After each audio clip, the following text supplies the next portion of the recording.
Good morning mga kabislan. So dito po tayo ngayon sa Gumaca, Quezon. So new property tayo mga kabislan. So itong property po natin ay hindi po siya tabing kalsada, no. So bali ito lang po yung kalsada papunta pong town proper, ano po. So lahat naman po ito mga kabislan na kalsada na dadaanan natin papunta dito sa property ay cemented, ano. So wala po tayong dadaanan na rough road. So nag-drive lang po kami from National Road, ano po. Nag-drive lang po kami ng mga 10 minutes papunta po dito. Tapos yung property po natin ay naandun. So mga 20 to 30 meters po yung layo dito sa cemented na barangay road, ano po. So yun po siya, nandito po yung mohon niya. So malapit lang po ito mga kabislan.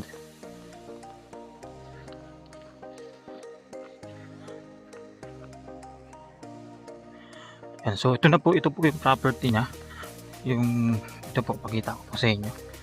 So bali mga 30 meters nga po ito mga kabislan din. So bali ito po yung muhon. Ito po yung start ng property. Pag ganun po siya, papunta doon, tapos punta po dito. So ito na yung loob po siya ng property, ano. So makita po ninyo, napakadami pong hardwoods. Yan, may mga puno po siya ng nara, mga batino. Tapos may mga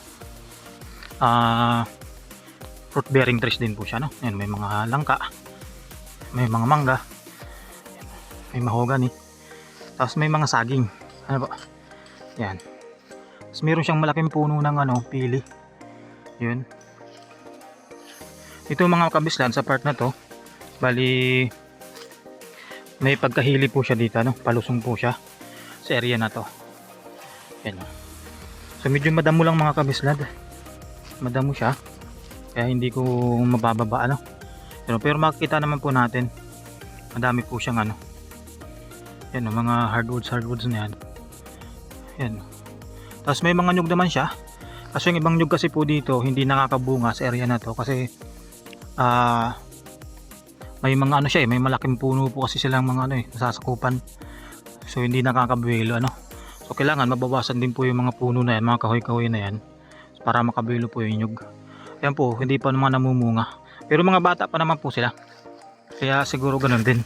Pero pag na po yan, nakabilo, yan na sila mag-start magbunga. Ito po yung puno ng pili, malaki. Tapos ganito yung structure ng lupa niya. Talagang meron lang po siyang mga may mga hilly part talaga siya. Yan po siya, may mga hilly part siya. Yan. O, yan po yung property. Yan, so marami po siyang puno ng mga malalaking puno. Yan. So hili lang po siya dito mga kabislan sa part na to. Pero maganda mga kabislan, napakadami pong puno ng saging, napakadami pong puno ng niyog, ano. Yan. So may puno rin dito ng avocado. Yan.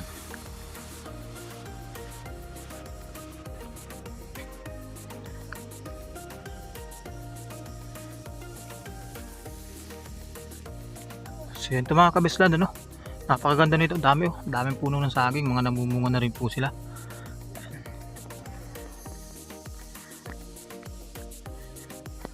Ganito ka kasi mga kabislan, kasi kahit po ganito medyo mga may hili na part, po, ito tulad nito paangat po siya, pero hindi naman siya ganoon kaangat, so banayad lang naman siya. So pwedeng taniman talaga ng kahit So kung gusto po ninyo, dagdag pa kayo ng pinya dyan, so maganda din. So mga namumunga naman na po yung mga saging dito, and even yung mga ibang nyug po dito namumunga na din.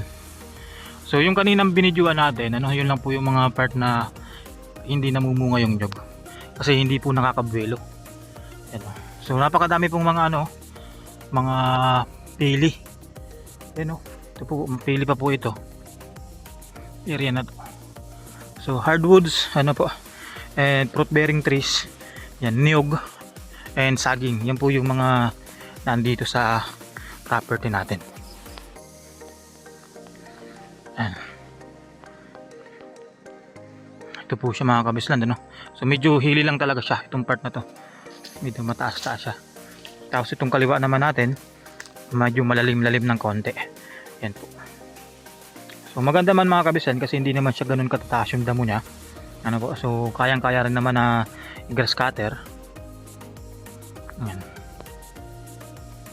And dito naman sa area mga kabislan na to, dito na yung medyo ano, malinis-linis talaga.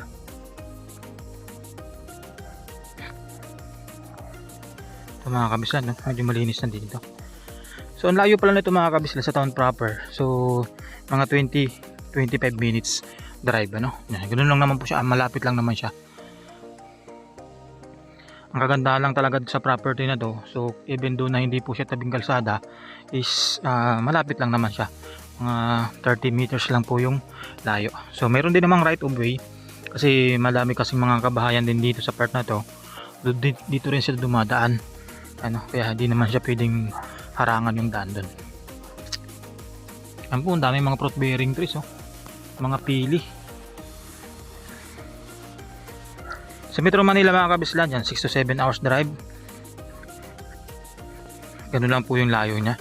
So kung gusto po ninyo makita ito mga kabislan, message lang kayo sa aking Facebook page. Search nyo lang Bislan PH. And sa aking Viber, WhatsApp. Schedule lang po kayo ng tripping, ano, para makita nyo itong property natin. Ang ganda nito mga kabislan. Very productive. So linis lang talaga. Kahit hindi na kayo magdagdag ng trim dito, okay no, okay. So ito mga kabislan, no, sulit na sulit po yan, no, na puro saging. Yan, tapos may langka na naman. Yan. Medyo ano lang talaga yung lupa niya, no. Medyo pababa ng konti. Pero sulit naman mga kabislan.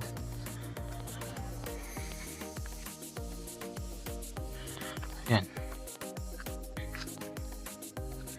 Ito mga kabislan, ganito ang itsura niya dito naman sa part na to. So hindi naman siya ganun katirik na dito, pero pababa pa rin siya. Yan, pababa pa rin po siya.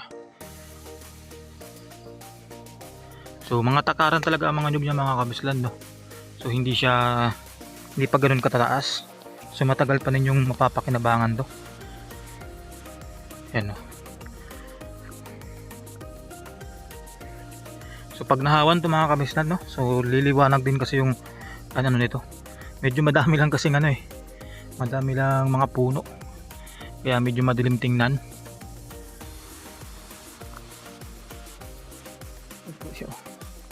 So may malaki na naman puno. Puro pili po dito mga kabislan, no. Ito puro pili. Itong malaking puno na to, pili din po yan. So yan po yung ano dito, mga tanim na fruit bearing.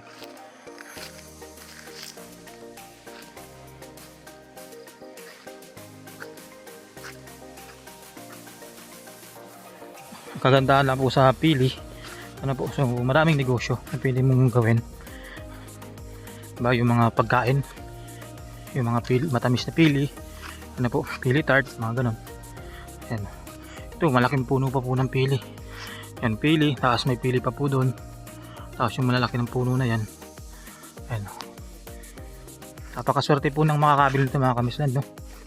Kasi hindi na kayo magtatanim ng mga fruit bearing. Ito may puno ng langka. Ito mga langka, ito mga kabislan. Yan, puno po ng langka, namumunga na din. Tawas dito, yan, puro pili na po yan. Yan. So yung dagta niyan mga kabislan, maganda rin yan, ano, nagkakakitaan din po yan dito.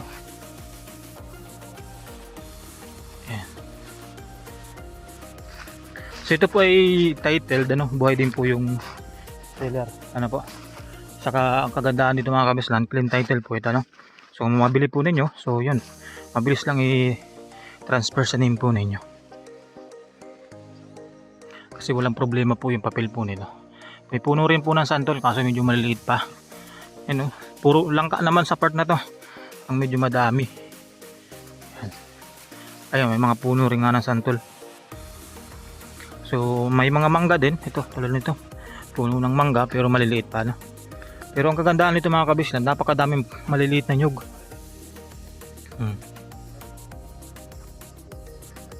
Napakadami pong ano, maliliit na nyug pa dito. So yun, Talagang may abang talaga kayo, ano.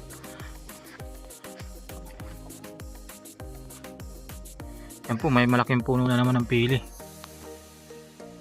Yan.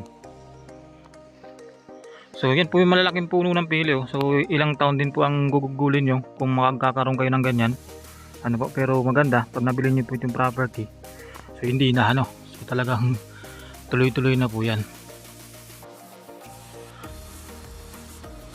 Yan, so kung kayo po ay interested dito mga kabislan, ano, so schedule lang po tayo ng tripping.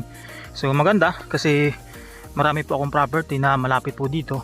So pwede niyo din po pwede niyo makita din. So para meron po kayong choices, ano po. So pero the best ito mga kabislan. Yan siya, oh. Yan, so medyo dito sa part na to, medyo overlooking siya. Pero hindi naman ganoon, ano po. Kasi ano lang siya, pababa siya, tapos dun sa part na yun medyo mataas, pero hindi na po sakop ng property yun, bundok na yun. So dito lang siya sa may part, dito sa may kababaan. Ito po ay productive masyado, pero yung style ng lupa niya, yun lang yung hindi maganda, ano po. Kasi talagang ano siya, medyo hilly. Pero pagdating sa ano po, pakikinabangan nyo yung lupa, talagang pakikinabangan nyo. Kasi marami po siyang saging, no? Maraming tanim. Yan, so sama-sama na po siya. So kagandahan, may iba't ibang klase po ng saging, oh. Tulad nito, senyorita, tapos meron po doon saba. Yun.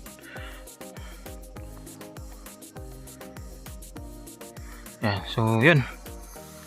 So ulitin ko mga kabislan, ano.